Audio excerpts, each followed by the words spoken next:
Nakatira lang sa ilalim ng tulay ang pamilya ng bata.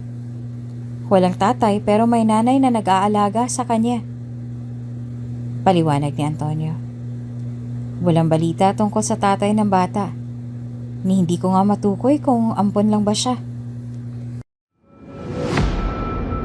Kung bago ka pa lang sa channel na ito, Ate Jane TV, huwag kalimutang pindutin ang notification bell and subscribe button. Sana po hindi naman malaking abala sa inyo ang pagpindot ng subscribe button dahil ang kapalit po nito ay ang pagsuporta para makapag-produce ng mga libreng stories sa mga channels ni Ate Jane. Maraming salamat! Walang madali sa mundo. Ika nga nila, lahat ng bagay pinaghihirapan ng tao yan. Kung gusto mong magkaroon ng maginhawang buhay, edi gumawa ka ng paraan. Kung ayaw mong gumawa ng paraan, edi wag kang magreklamo. Ito ang paulit-ulit na sumasagi sa isip ni Sebastian sa tuwing nakakaramdam siya ng kawalan ng pag-asa sa buhay. Walang mararating yan! Rinig niyang bulong ng isa sa mga kapitbahay nila habang nakatitig sa kanya. Ni hindi man lang nga tumulong sa kabuhayan ng pamilya nila, palaging nagpapasarap. Marami pa itong binulong sa hangin na hindi niya pinansin. Ganito ang normal na araw sa bayan nila. Chismis dito, chismis doon. Paninira dito, paninira doon. Mapapagod ka lang kapag pinuna mo pa sila. Break na tayo, Sebastian. Saad ni Lizelle, sabay bitaw sa kamay nito. Tingin ko, hanggang dito na lang tayo. Lumingon si Sebastian sa kanya at hindi makapaniwalang tinitigan ng nobya. Nag-iwas lang ito ng tingin sa kanya na tila ba napapaso sa mga mata ni Sebastian na ngayon ay nakatitig sa kanya. Ano na naman bang problema mo, Lizelle? Problema ko? Natatawa niyang sagot habang nakaduro sa sarili. Hindi ba't sa ating dalawa ikaw ang may problema? Ano bang problema kung ganon? Aniya, bago sinubukang hawakan ng kamay ng dalaga na iniwas lang nito. May mali ba ako? Umiwas ang tingin sa kanyang dalaga bago umatras sa kinatatayuan nito. Walang mali sa'yo, Sebastian. Walang kulang sa'yo. Aniya, bago nag-iwas ang tingin. Buo na ang desisyon ko. Ayaw ko nang magpakita pa sa'yo. Bago niya pa man nahabol si Lizelle, ay tumakbo na ito palayo. Wala siyang nagawa kung hindi ang tahimik na lumuha sa gilid ng kalsada habang paulit-ulit na kwenestyon ng sarili niya kung saan nga ba siya nagkulang. Para sa mata ng ibang tao, sobrang hina niya. Wala siyang ideya sa mga plano ni Sebastian. Tingin ng iba ay palagi lang siyang nagpapasarap. At mukhang isa ito sa mga dahilan kung bakit tuluyan na ring nakipaghiwalay si Lizelle sa kanya. Sa loob ng 4 na taon nilang relasyon, ngayon lang sila nag-away. At mukhang kahina-hinala para sa kanyang dahilan ng nobya niya. Dahil nga ba sa maling akala ng ibang tao, kaya nga ba nakipaghiwalay sa kanya ang 4 na taon niya ng nobya? Hindi tunay ang pagmamahal ni Lizelle sa kanya kung ganon, dahil mabilis lang itong bumitaw sa relasyon nila. O bumitaw nga ba siya dahil may ibang lalaki siya? May karelasyon nga ba siyang mas mataas ang pangarap kesa sa kanya? Nag-aral ng mabuti si Sebastian at ipinakita sa lahat na kaya niyang abutin ang pangarap niya. Hindi naging madali ang lahat para kay Sebastian dahil sa kalagitnaan ng pag-aaral niya, nagkaroon ng sakit ang mekaniko niyang ama. Nalugi rin ang tindahan ng gulay ng nanay niya. Kaya naman mas lalo lang naging mahirap ang lahat para sa kanya. Gusto ko pong huminto sa pag-aaral, Nay, para makapaghanap po ng trabaho. Saad ni Sebastian nang makasalo niya sa hapunan ang mga magulang niya.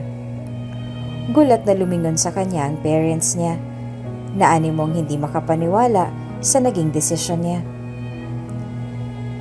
Nahihiya na po ako sa inyo, Nay, Tay. Muli niya pagdagdag bago yumuko. Palagi na lang kayong nangungutang ng pera para sa tuition ko. Hindi ko man lang kayo matulungan sa pang-araw-araw na gastusin dito sa bahay. Pati sa mga bayarin, wala akong maitulong. Anak, alam mo ba kung anong maitutulong mo sa amin? Tanong ng tatay niya, dahilan upang bumaling sa kanya si Sebastian. Mag-aral kang mabuti. Saka ka na lang bumawi kapag nakapagtapos ka na ng pag-aaral, iho. Huwag kang mag-alala dahil naiintindihan ka namin. Tamang tatay mo, anak. Sabat ng nanay niya na ikinalingon niya dito. Ngumiti ang nanay niya at masuyong hinawakan ang kamay nito. Bilog ang mundo, nak. Siguro nasa ilalim tayo ngayon. Pero hindi kalaunan ay mapupunta rin tayo sa tuktok. Yun ay kung magpupursige ka sa pag-aaral mo, iho. Huwag mo kaming alalahanin ng tatay mo. Dahil kami nang bahala sa mga gastusin. Ang isipin mo na lang ngayong pag-aaral mo. Tama siya. Saka ka na lang bumawi kapag nakapagtapos ka na ng pag-aaral. Isa ito sa mga dahilan kung bakit mas lalong lumalim ang relasyon niya sa mga magulang niya. Isa ito sa mga ipinagpapasalamat niya sa Diyos dahil binigyan siya nito ng mabait na mga magulang. Never siya nitong pre-pressure sa pag-aaral. Kahit na wala na silang makain, never siya nitong pre-pressure na gumawa ng paraan.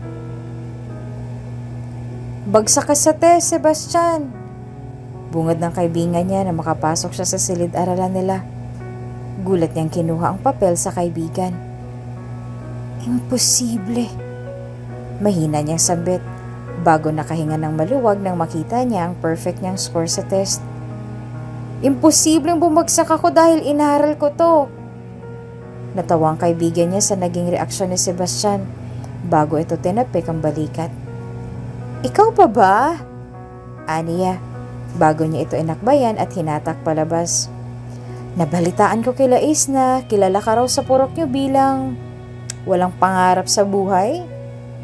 Ramdam ni Sebastian ang pagkunot ng noo niya dahil hindi niya inaasahan na ang bansag sa kanya ng mga kapitbahay ay makakarating sa eskwelahan niya. Ano naman ngayon? Natawang kaibigan niya nang dahil sa reaksyon niya. Bakit kaya hindi mo ipakita sa kanilang papel na yan? Suhestyon nito na ikinaasiwa naman ni Sebastian. Ipakita mo sa kanila yan. Sabihin mo sa kanila, sino nga ulit yung walang pangarap sa buhay?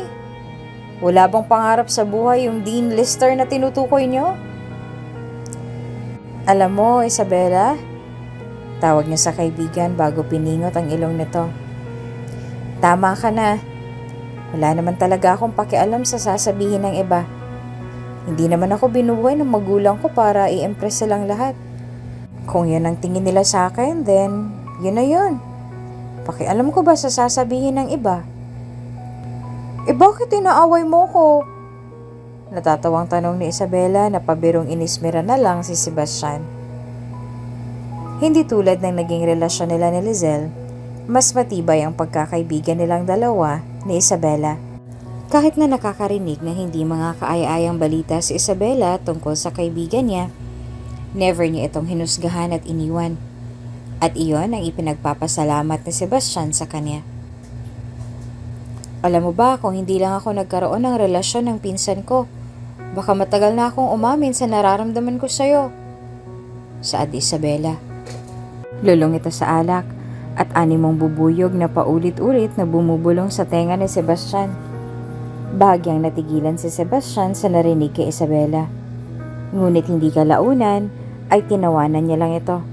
Sa halip na kumibo, ay pinasa niya na lang ito sa likod niya at inuwi sa bahay nila.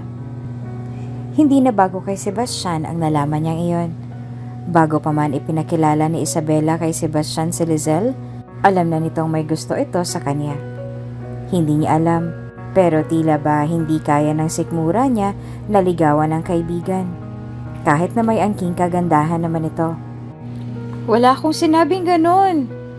Reklamo ni Isabela na bahagyang namula ang mukha nang binanggit ni Sebastian ang tungkol sa nararamdaman niya. Naku, gawa-gawa mo lang yan. Nang makapagtapos ng kolehiyo si Sebastian, Dito na nagsimulang umusbong ang karera nito. Hangang-hanga ang lahat ng kapitbahay niya sa kanya nang magtap ito sa bar exam. Maging sa licensure exam ay pasado silang dalawa ni Isabela. Kaya naman hindi maipagkakaila ng mga kapitbahay niya ang pagsisisi sa mukha nila nang dahil sa ginawa nitong panghuhusga sa kanya.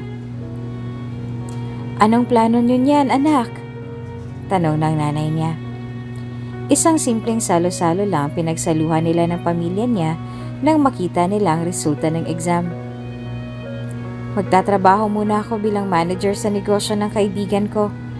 At kapag nakapag-ipon na ako, saka na ako magtatayo ng negosyo natin." Nang dahil sa angking sipag at talas ng utak ni Sebastian sa mga plano niya, unti-unting umusbong ang karera niya.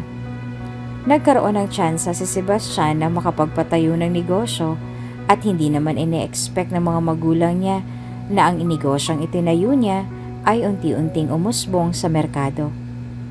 Kabi-kabila ang deals na natatanggap niya sa investors, hanggang sa ang maliit niyang negosyo noon ay mas lalong lumawak at nakilala sa buong bansa. "Congratulations sa bago mong deal!" bati ni Isabela sa kanya. Ibinigay nito sa kanya ang isang baso ng champagne na nakangiti niyang tinanggap.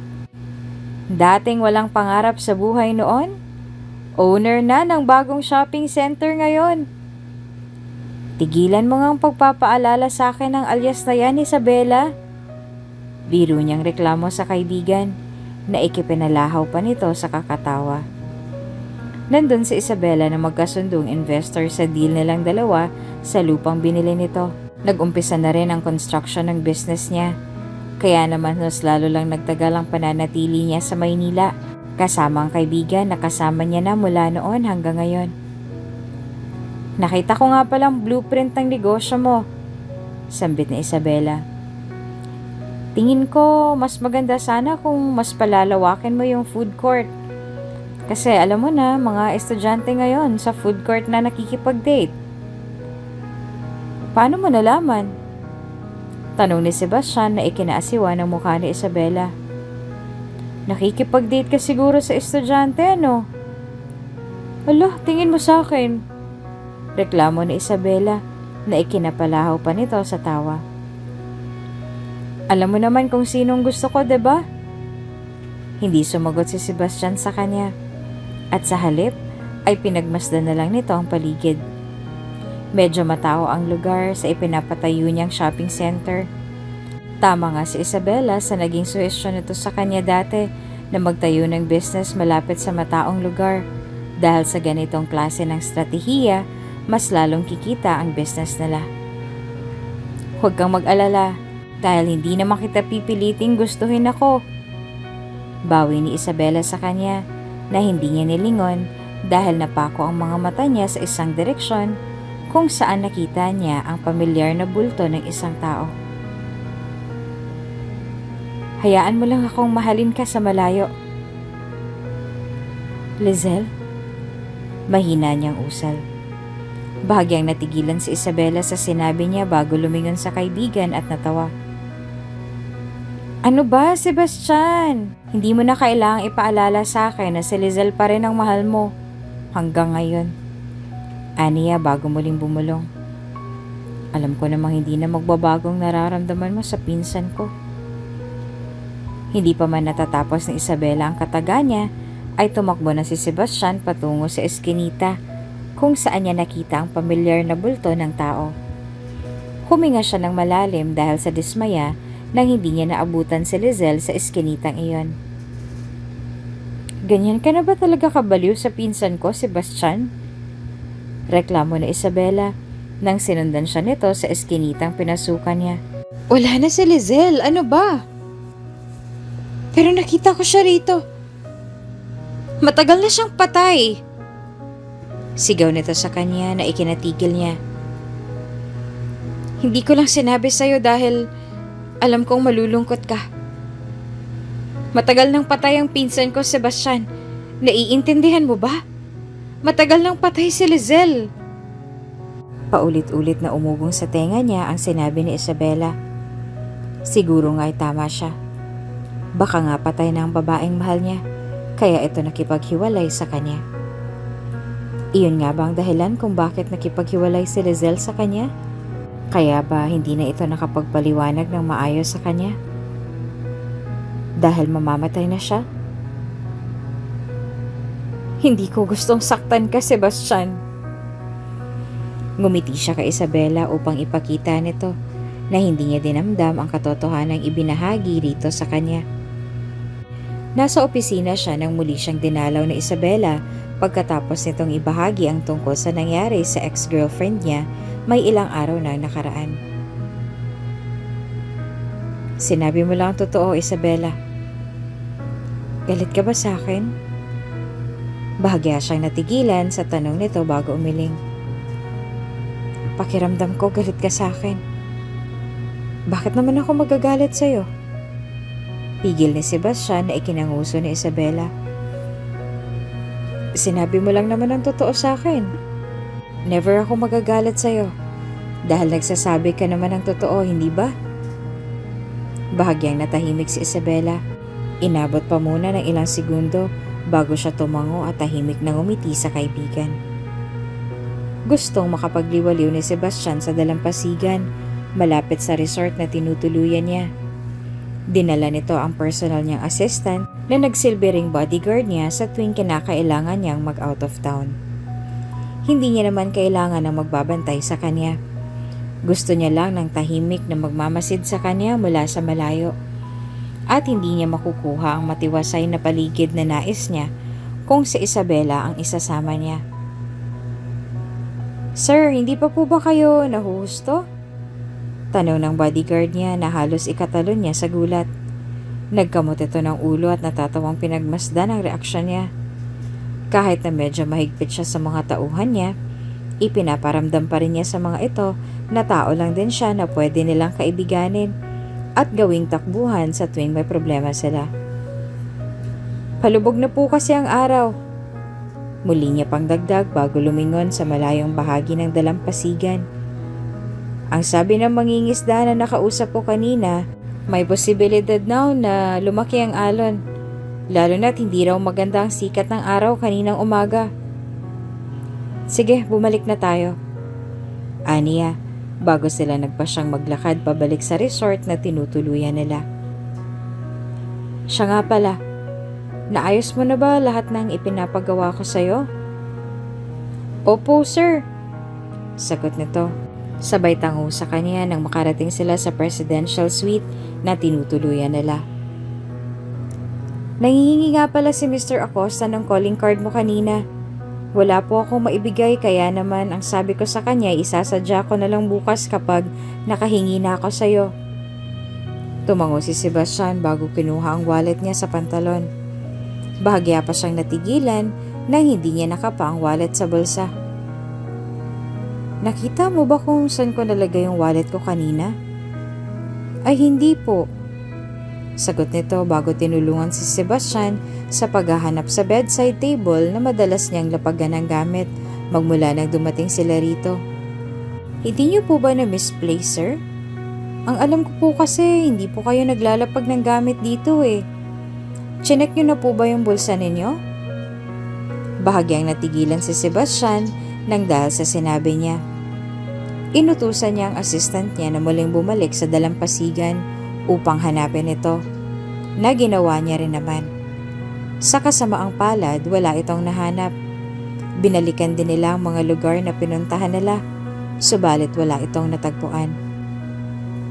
Maghintay na lang tayo hanggang mamaya, sambit ni Sebastian na tinanguan ng assistant niya. May calling card naman ang wallet na yon. Nasa kanya na yun kung ibabalik niya o hindi. Yun ay kung may konsensya pang nakapulot nun. Hindi na nagsalita si Sebastian at sa halip ay naghintay na lang sila ng tawag. Hanggang sa lumipas ang buong magdamag. Walang tumawag sa numero niya, kaya naman wala siyang nagawa kung hindi ang dismayadong huminga ng malalim. Siguro wala na yun, sir. Bago pa man natapos ng bodyguard ang sasabihin niya, naramdaman na ni Sebastian na tumunog ang cellphone nito para sa isang tawag. Mabilis niya itong sinagot sa pagbabaka sakaling ito na nga nakapulot sa wallet niya. "Magandang umaga po," rinig niya sa kabilang linya. Bata ang tumawag, kaya naman alam niyang bata rin ang nakakuha sa wallet nito. "Ako pong nakapulot sa wallet niyo." Nagkasundo ang dalawa na magkita sa lugar na tinutukoy ng bata. Sa boses pa lang nito, alam niyang wala pa itong kakayahang bumiyahe. Nang makita nilang isang gusgusing bata sa gilid ng kalyeng tinutukoy nito, agad nang pinatabi ni Sebastian ang kotse sa gilid upang makausap at makabalik na sa kanya ang pitaka nito. "Mukhang hihingi po yata ng pabuya ang bata," bulong ng assistant niya sa kanya habang pinagmamasdan nito magmula ulo hanggang paa. "Naku, baka perahan lang kayo niyan, sir. Gusto mo po bang ako na lang makipagharap sa kanya?" "Ay, hindi na kailangan," aniya bago tinapik sa balikat ang assistant. "Ako nang bahalang makipag-usap." Ang buong akala ni Sebastian ay hindi nasusunod sa kanya ang assistant niya. Ngunit agad na nangunot ang noon niya nang tulad niya ay lumabas din ito ng kotse kasama niya. Magkasabay nilang pinuntahan ang bata. Katulad niya ng naisip niya kanina, gusgusin ito at mukhang pera. Medyo sira na rin ang damit na suot niya, kaya naman hindi siya napigilang makaramdam ng panlulumo. Pakiramdam niya ay may lubid na dumudugsong sa kanya ng mga sandaling magsalubong ang mata nilang dalawa. "Kayo po ba si Mr. Sebastian?" Tanong nito nang makarating sila. Inilahad nito ang wallet kay Sebastian, ngunit hindi niya ito kinuha. Bagkos ay nanatili lang ang mga mata niya sa bata.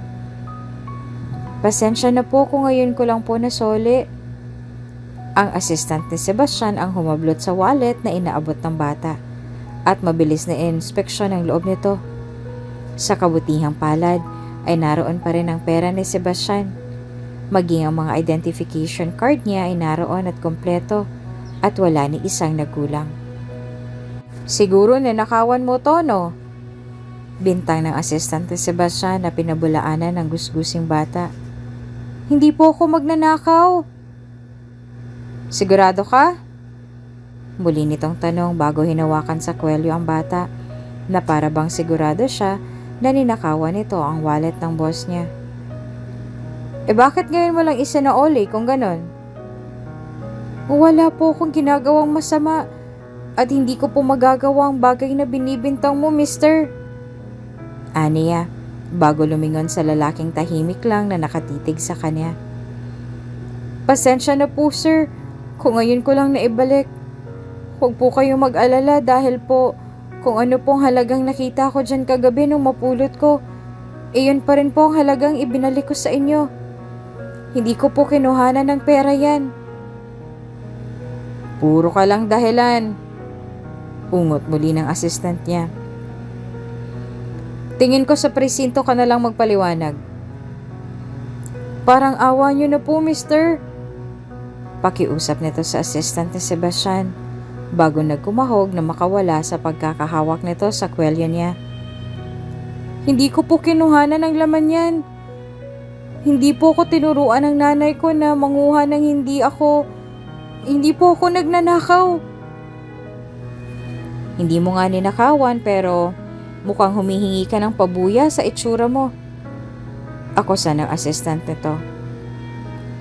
"Maawa po kayo, mister. Nagmamagandang loob lang po ako." Huminga ng malalim si Sebastian at tinapik ang braso ng assistant niya na ngayon ay nakahawak sa collar ng kawawang bata. Walang nagawa ang assistant niya kung hindi ang kunot noong umiling at tuluyan ng binitawan ang bata. Ang buong akala nila ay tatakbo na ang bata palayo. Ngunit mukhang tinuruan ito ng maayos ng nanay nito. Nanatili lang ito nakatitig sa kanilang dalawa na animong naninimbang. Alam kasi ng bata na ipapakulong siya ng dalawa kapag tumakbo siya. Alam niyang wala siyang kasalanan, kaya naman nanatili lang siya sa harap ng dalawa. Yumuko si Sebastian sa harap niya at bahagyang tinapik ang balikat ng musmos na bata. Hindi mo lang alam kung gaano mo ko napasaya sa ginawa mo, bata. Sambit ni Sebastian bago ngumiti. Ngumiti pabalik ang bata sa kanya bago lihim na inismera ng lalaking nasa gilid ni Sebastian. Alam niyang si Sebastian ang nagmamay-ari ng wallet na napulot niya dahil sa mga ID na nasa wallet na to. Kaya naman hindi niya naiwasang mapatanong sa sarili kung bakit gano'n na lang ang reaksyon ng lalaking kasama niya, gayong hindi naman siyang may-ari nito. Bakit nga ba hindi mo na ibalik kagabi ang wallet ko? Tanong nito sa bata bago muling dinagdagan ng sinasabi niya. Hindi kita inaakasahan ha? Nagtataka lang ako kung bakit ngayon mo lang naibalik. Wala po akong pambayad sa payphone para makatawag sa numero niyo, mister. Sagot nito at ikinakunot niya ng noo. Nanghiram lang po ako sa kaibigan ko na kanina niya lang din nabigay sa akin. Salamat kung ganon. Sagot nito bago inilabas ang 3,000 sa wallet. Ito nga palang pabuya para sa ginawa mo. Mariin itong tinanggihan ng bata na ikinakunot ng noo niya. Hindi ko po kailangan ng pabuya, mister. Baka po magulat ang nanay ko. Baka pagbintangan niya pa ako na may ginawa akong masama. Kaya ako nagkaroon ng ganyang kalaking pera. Aniya na matamis na nginitian ni Sebastian bago ibinalik ang pitaka sa bulsa niya. Gusto ko lang po sanang humingi ng kahit maliit na halaga. Sabi ko na nga ba't manghihingi ka pa rin eh. Sabat ng assistant ni Sebastian na ikinatakot ng bata. Gusto mo lang ng pabuya. Magkano ba, iho? Tanong ni Sebastian sabay tingin sa bata. Gaano ba kaliit ang halagang gusto mo? Gusto ko lang po manghingi ng 10 piso para maibayad ko po sa nahiram ko sa kaibigan ko. Sagot nito na ikinakunot ng noo ni Sebastian. Kailangan niya rin po kasi ngayon yung nahiram ko. Nangako ako sa kanya na ibabalik ko rin. Pagkatapos mong makuha ang pabuyang gusto mo? Dagdag ng assistant ni Sebastian na hindi niya kinibo. Tulad ng napagkasunduan, inabot ni Sebastian ang 10 piso na gustong makuha ng bata.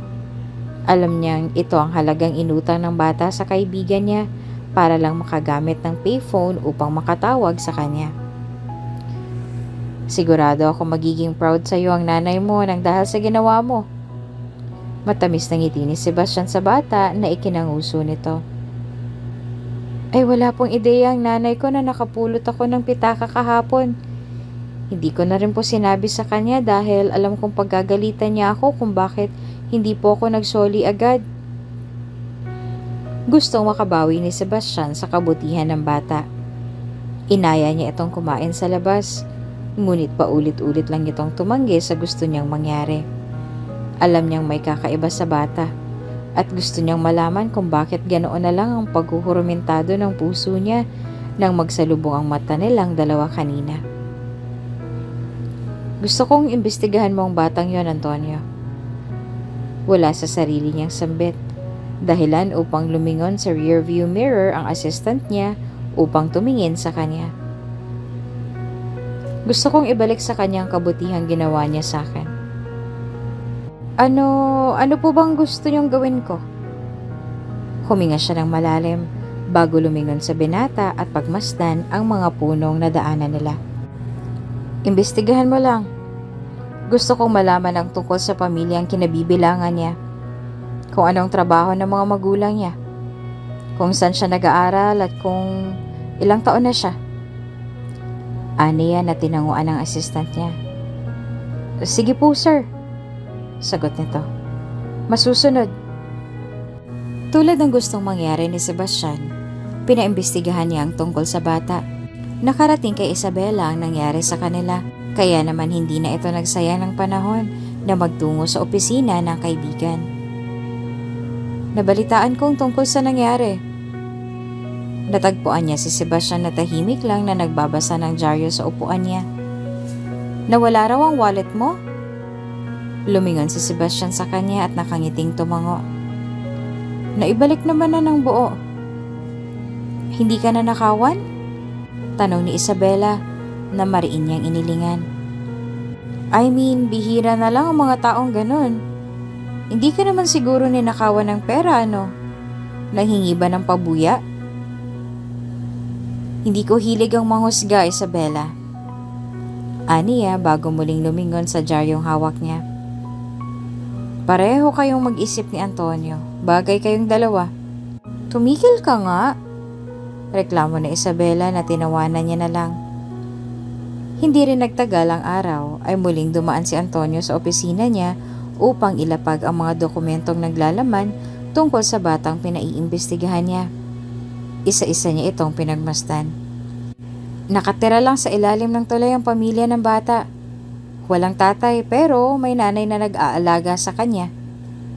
Paliwanag ni Antonio na pinakinggan niya lang habang abala siya sa pagtitig sa mga pictures na inilahad ni Antonio sa kanya kanina.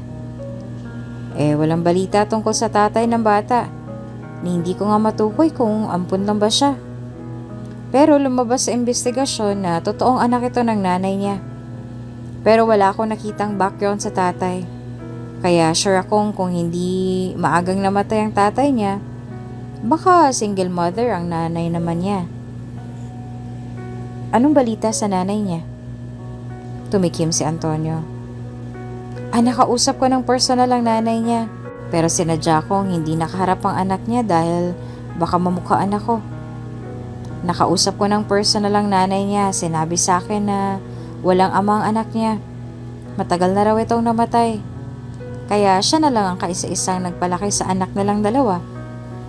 Aniya, bago muling nagpatuloy.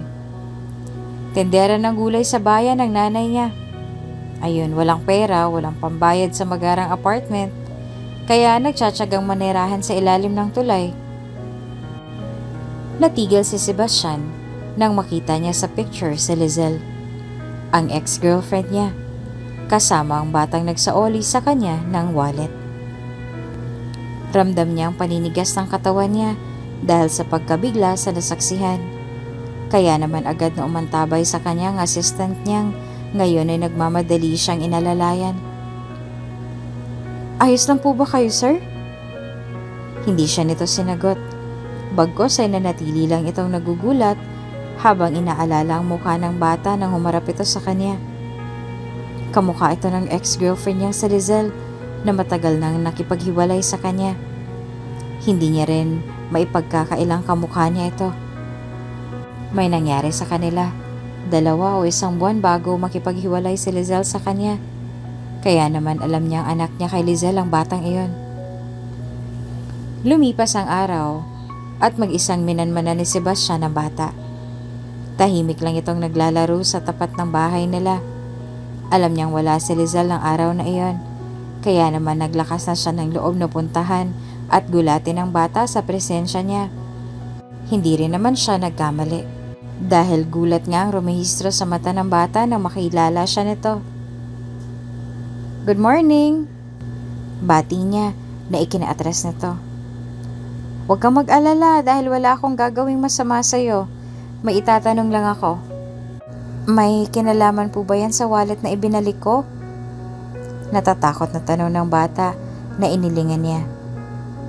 Wala po akong kinukuha, mister. Maniwala po kayo sa akin. Grabing trauma ang inabot ng anak niya. Kasalanan tong lahat ni Antonio. Hindi ito tungkol doon, anak. Aniya bago umiling at nagpatuloy. Gusto ko lang sanang kumain kasama ka. Pwede ko bang gawin yon? Gusto lang makabawi ni Sebastian sa kabutihang ginawa niya at ipinaliwanag niya iyon sa bata. Sa kagustuhan ng batang tuluyan na siyang lubayan ni Mr. Sebastian, pumayag na ito sa gusto niyang mangyari. Alam niya kasing hindi na siya tatantanan ni Sebastian sa oras na tumanggi siya sa alok nito. Dinala ni Sebastian ang bata sa cafe na pagmamay-ari niya. Kilala niya ang lahat ng staff na nandito. At alam na rin nito ang kailangan nilang gawin sa oras na uminom ang bata sa basong ginamit nila. Nagkwentuhan ang dalawa tungkol sa buhay nila. Ikinwento rin ng bata ang tungkol sa nanay niya at sa mga pinagdaanan nito. Hindi napigilan ni Sebastian na makaramdam ng awa nang marinig niyang tungkol sa ex-girlfriend nito. Wala po akong tatay at naipaliwanag naman po ni nanay sa akin ang tungkol sa bagay na yon. Mahinang usal ng bata na pinakinggan niya lang. Sa totoo nga lang po may sakit si nanay na matagal niya nang itinatago sa lahat. Wala po siyang pampagamot. Sinabi niya rin sa akin na minsan na rin pumasok sa isip niya na ipalaglag ako pero hindi niya ginawa dahil mahal niya ako. Nang matapos sila sa kwentuhan ay niligpit na ng server ang basong ginamit nila. Ipinadiretso ni Sebastian ang sample na yon sa klinik at nang dumating ang resulta, hindi niya na napigilan ang sarili niyang lumuha sa nalaman. Anak ko ang batang yun, Isabela! Sigaw niya sa kaibigan na ikinaluhan nito. At anong karapatan mong itago sa akin ang tungkol sa pagbubuntis ng pinsan mo? Sinabi mo pa sa akin na matagal na siyang patay. Sinabi ko lang naman ng bagay na yon tulad ng ipinangako ko sa kanya. Aniya na ikinatigil ni Sebastian. Ayaw niyang masaktan ka dahil alam niyang masisira ang buhay mo kapag nalaman mo may sakit siya. Alam niyang gagawa ka ng paraan para makatulong sa pagpapagamot niya. At ayaw niyang mangyari ang bagay na yon. Nangako ko sa kanya na itatago ko ang lahat. Kung kinakailangan kong sabihin sa'yo na patay na siya, sasabihin ko, Sebastian. Mahal ka ng pinsan ko. At ayaw niyang masira ang buhay mo nang dahil lang sa kanya. Naiintindihan mo na ba ako ngayon? Pero nagsinungaling ka pa rin. Sagot nito na naluluha niyang inilingan. Itinago mo pa rin sa akin ang lahat. Dahil yun ang gusto niyang mangyari, Sebastian. Sagot ni Isabela. Gusto niyang itago sa iyo ang lahat dahil ayaw niyang madamay ka sa problema niya. Ayaw niyang masira ang buhay mo dahil alam niyang ikaw lang ang inaasahan ng parents mo noong mga panahong iyon. Mahal ka ng pinsan ko. Kaya niya nagawa ang bagay na yon. Naglihim siya sa iyo dahil ayaw niyang masira ang buhay mo. Gusto niyang maging successful ka. Kahit nakapalit pa nito ang kaligayahan niya. Kung ito lang ang maging kabayaran sa success na meron siya ngayon, gustong ibalik ni Sebastian ang panahon para lang makabawi sa girlfriend niya. Lumabas ka na, Isabela. Buntong hininga niya. Walang nagawa si Isabela kung hindi ang lumabas at umiyak sa labas ng pintuan ng opisina ni Sebastian. Nang dahil sa galit, wala siyang nagawa kung hindi ang basagin lahat ng bagay na nasa harap niya. Mula sa labas ay rinig na rinig ni Isabela ang lahat ng ginagawang paninira ni Sebastian sa opisina niya. Sa halip na pumasok sa loob upang pigilan nito, ay nagdesisyon na lang siyang tahimik na maglakad papalayo sa direksyong iyon. Ang buong akala ni Isabela ay magkakaroon na siya ng chance na makalapit kay Sebastian. Ngayong wala na sa landas nilang dalawa si Lizelle. Ngunit mukhang nagkamali siya sa inakala niya. Mister, ano pong ginagawa niyo rito? Muling tanong ng anak niya, dahilan upang bahagya muling namasa ang mga mata niya. May problema po ba kayo? Malungkot siyang lumapit sa bata at lumuhod sa harapan nito upang maglebel ang mata nilang dalawa na hindi niya maitatanging kapareho ng sa kanya. Malungkot lang ang tito. Aniya, patungkol sa sarili bago hinawakan sa magkabilang balikat ang inosenteng bata. Pwede ba akong yumakap sa'yo? Para maibsan man lang ang pangungulila ko. Kunot noong tumango ang bata kahit na wala itong ideya sa nangyayari. Alam niyang malungkot ang lalaking nasa harapan niya at alam niyang yakap lamang ang maitutulong niya rito. Kaya naman hindi niya na ito pinagdamot sa kawawang lalaki. Ramdam niya ang paghigpit ng yakap nito sa kanya.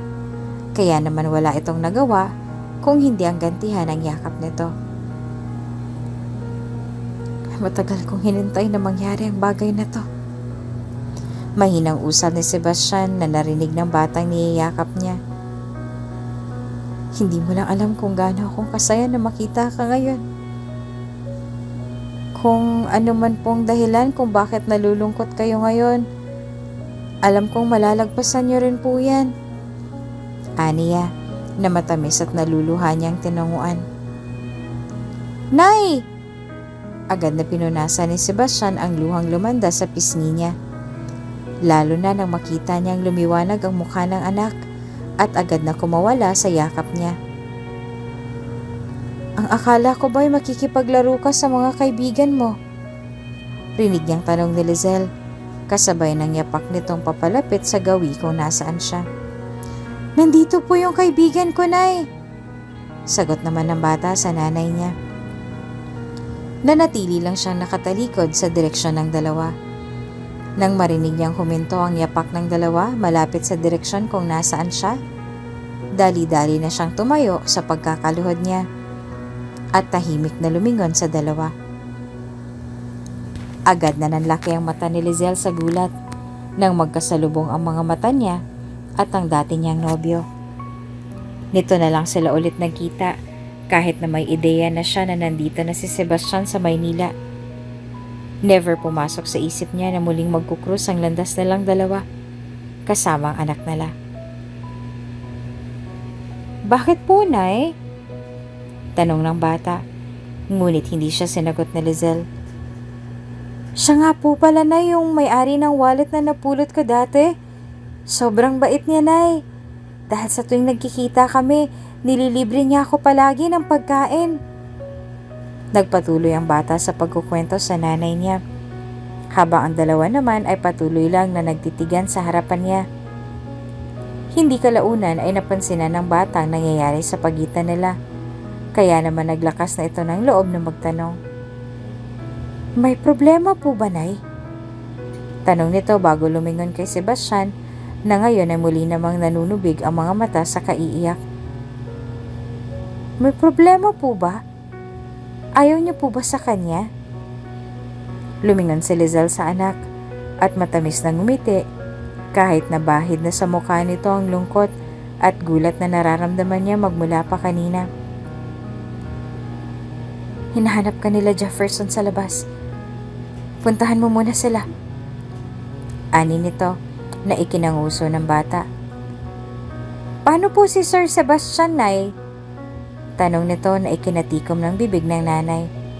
Bisita ko po siya, Nay.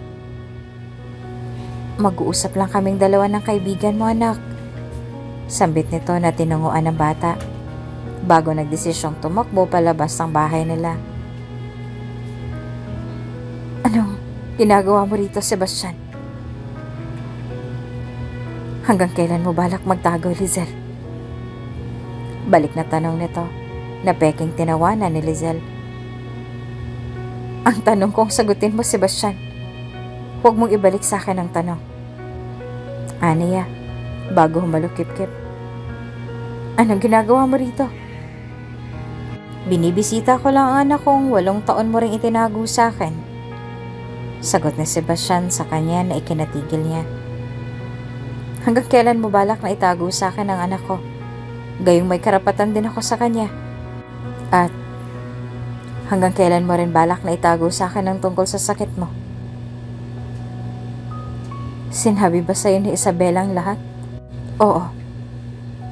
Putol niya bago lumapit at hinawakan ng 2 kamay ni Lizelle na ikinanginig at ikinaluha nito sa hindi maipaliwanag na dahilan. Parang awa mo na, Lizelle. Huwag sa ganitong paraan. Hindi ko alam na.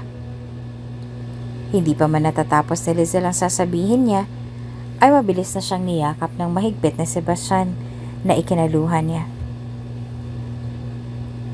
I'm so sorry kung itinago ko sa iyo ang lahat, Basti. Hagulgol niya sa balikat na Sebastian na ikinaluhan nito. Kung alam ko lang na ganitong mangyayari, sana hindi ko na lang itinago ang lahat. Nagkamali ako sa naging desisyon ko. Ayoko rin namang makadagdag pa sa problema mo nung time na yun dahil alam ko may problema ka rin sa parents mo. Hindi ka kailanman dumagdag sa problema ko dahil responsibilidad kita, Lizelle. Aniya, bago hinarap si Lizelle at masuyong pinunasan ang luha sa gilid ng mga mata nito. Responsibilidad ko kayong dalawa ng anak natin. Hindi ka kailanman naging pabigat sa akin. Sa totoo nga lang, buong akala ko nakipaghiwalay ka sa akin dahil may iba kang mahal. Ang buong akala ko may nagawa akong kasalanan na pwede mong ikasakit. Hindi ko alam na magagawa mo sa akin ang lahat ng ito, Lizelle.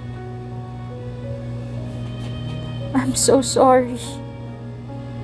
Isinandal ni Sebastian ang tuon niya sa noon ni Lizelle na ikinapikit na lang pareho. Hayaan mo ako makabawi sa inyong dalawa, mahal ko. Bulong niya na marahang tinanguan ni Lizelle. Hayaan mo ako makabawi sa anak natin. Sebastian. Mahina sambit ni Lizelle, dahilan upang muli siyang harapin ni Sebastian. Sebastian ang pangalan ng anak nating dalawa. Unti-unting umukit ang ngiti sa labi ni Sebastian bago niya muling niyakap ng mahigpit sa Lizelle. Tulad ng ipinangako ni Sebastian, bumawi siya sa mag-ina niya. Kinuha niya ito at binigyan ng bahay na pwede nilang tirahan kasama niya. Hindi rin nagtagal ay nagpakasal ang dalawa. Hanggang sa tuluyan niya nang nilagyan ng marka lahat ng pagmamay-ari niya. Ano ito, Isabela? Tanong ni Sebastian nang dinampot niya ang resignation letter na inilapag ni Isabela sa lamesa niya. Magre-resign na ako, Sebastian. Aniya bago mapait na ngumiti.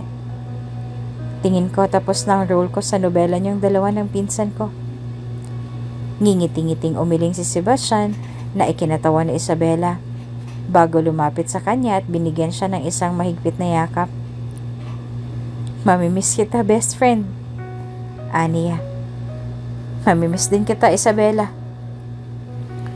Umalis si Isabela sa pagkakayakap at ngumiti ng nakakaloko sa kanya. Talaga ba? Sinasabi mo lang yan dahil nagigilty ka sa nangyari sa akin. Guilt tripping ba to? Tanong ni Sebastian na tinawanan niya. Ano nang plano mo niyan? Babalik na ako sa Bahrain. Doon na rin ako maninirahan. Sagot nito. Hangad kong kaligayahan yung dalawa ng pinsan ko, Sebastian. Salamat sa lahat ng naitulong mo sa akin, Isabela. Aniya, na tinanguan niya bago muling niyakap ang kaibigan. Alalahanin mo lang na palagi akong nandito para sa'yo. Tatandaan ko yan, Sebastian. Ikinalungkot ni Sebastian ang pamamaalam ni Isabela. Hindi niya maipagkakaila na malaki rin ang naitulong sa kanya ng kaibigan at kapatid na rin ang turing niya rito mula noon hanggang ngayon. Wala rin naman siya magagawa kung iyon ang gusto ng kaibigan niya. Kung saan siya mag-grow, di doon siya. Welcome home, Daddy! Sigaw ng anak niya at ni Lizelle, kasabay ng pagputok ng party poppers. Ang sabi nila kapag may umaalis, may bumabalik. Umalis si Isabela sa poder niya at pumalit naman sa pagkawala niya ang pagbabalik ng dalawang importanteng tao sa buhay niya na masusundan pa ng isa sa pagdadalang tao ni Lizelle sa pangalawa nilang anak. Kung bago ka pa lang sa channel na ito, Ate Jane TV, huwag kalimutang pindutin ang notification bell and subscribe button. Sana po hindi naman malaking abala sa inyo ang pagpindot ng subscribe button dahil ang kapalit po nito ay ang pagsuporta para makapag-produce ng mga libreng stories sa mga channels ni Ate Jane. Maraming salamat!